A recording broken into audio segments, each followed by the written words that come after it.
From the Sunbelt Conference Bank Plus studio, I'm Jack Benjamin as we preview this afternoon's Myrtle Beach Bowl matchup between Marshall and UConn. Marshall's making its sixth straight bowl appearance, but is seeking its first bowl victory since the 2018 Gasparilla Bowl. And UConn, an FBS opponent, one of the great turnaround stories in college football this season. Jim Mora's first year, they're bowling for the first time since 2015 when they actually lost to Marshall 16-10 in the St. Petersburg Bowl. To break down today's game, we're joined once again by former NFL and Notre Dame linebacker and current ESPN college football analyst, Rocky Boiman. Rocky, appreciate you taking the time. Marshall put the nation on notice. I'm sorry to remind you, but they knocked off your alma mater in South Bend. Notre Dame was number 8 nationally at the time.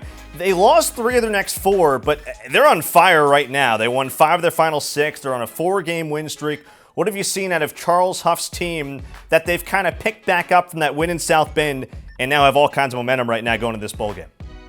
Well, first, Jack, I underestimated you. It took only about 18 seconds to remind me about the Notre Dame loss. But no, I mean, what a phenomenal program-defining win. Now, of course, the next week they go and they lose to Bowling Green, who's actually a decent team. They're playing in the bowl as well. Had 6 wins, but I think for them, the number 1 scoring D in the Sun Belt. That's what stands out. Marshall has always been able to play great defense. So, kind of an odd way that the season unfolded for them, but to get those wins there that they got late shows they're a team that's finishing strong. I really love Charles Huff, that coach, of course, coming from Alabama, and all the things that he's learned from Nick Saban and how to develop a team and culture and process and all those things. I mean, in their first year in the Sun Belt, Marshall looks really good.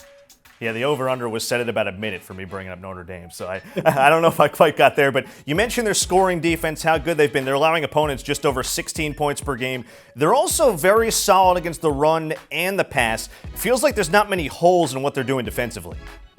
Well, exactly. I mean, look, college football, these coaches, these teams are smart. If you're unsatisfactory in one area of the game, they're going to find a way to take advantage. So it's hard to go into a season with a great pass defense and a terrible run defense, or vice versa. So the fact that they play complementary in both stopping the run and the pass, I think it just keeps offensive coordinators up at night. Where are you going to attack? They got a D-line that can stop the run. They got linebackers that fly around. And then in the secondary, they got guys in some depth on the back end here that really can stop the pass. So it's kind of a try to pick your poison deal with that defense. We're on our third bowl preview here, Rocky, a term I hear you continually using, complementary football. When you have a running back like Khalan Laborn, you can do that an awful lot. Sunbelt's leading rusher, more than 1,400 yards per game. He ranks 7th nationally with 16 touchdowns. Take us through their offense a little bit, because it is a little more than him. Rasheen Ali's a guy who's returned from injury. Their quarterback, Cam Fancher, can be a dual threat. What have you seen out of their offense? Well, yeah, with the way Ali came on, he was phenomenal last year. I want to say he went over 1,000 yards and missed some time early in the season, but he's really come on late. So look out. Now you got a running back who maybe has a little less wear and tear on him, and Rasheen Ali gonna team up with Laborn there, and obviously with what Fancher can do at quarterback and run around with his legs, it's just I think a team that offensively can really pose some problems for UConn. I mean, we've obviously you've mentioned their program turnaround, 1-11, 2 of the last 3 seasons.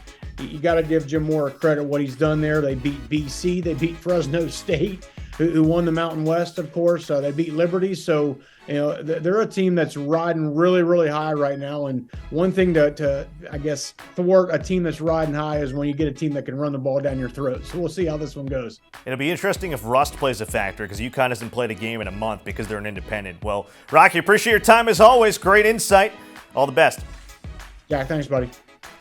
Kickoff at Brooks Stadium in Conway is set for 2:30 p.m. Eastern, 1:30 Central, and the game will be nationally televised on ESPN with Mike Morgan, Eric McLean, and Tara Talmadge on the call. Be sure to follow all the Sunbelt football bowl season coverage with the handles at Sunbelt on Instagram and at SunbeltFB on Twitter. From the Sunbelt Conference Bank Plus studio, I'm Jack Benjamin. Enjoy the game, everyone.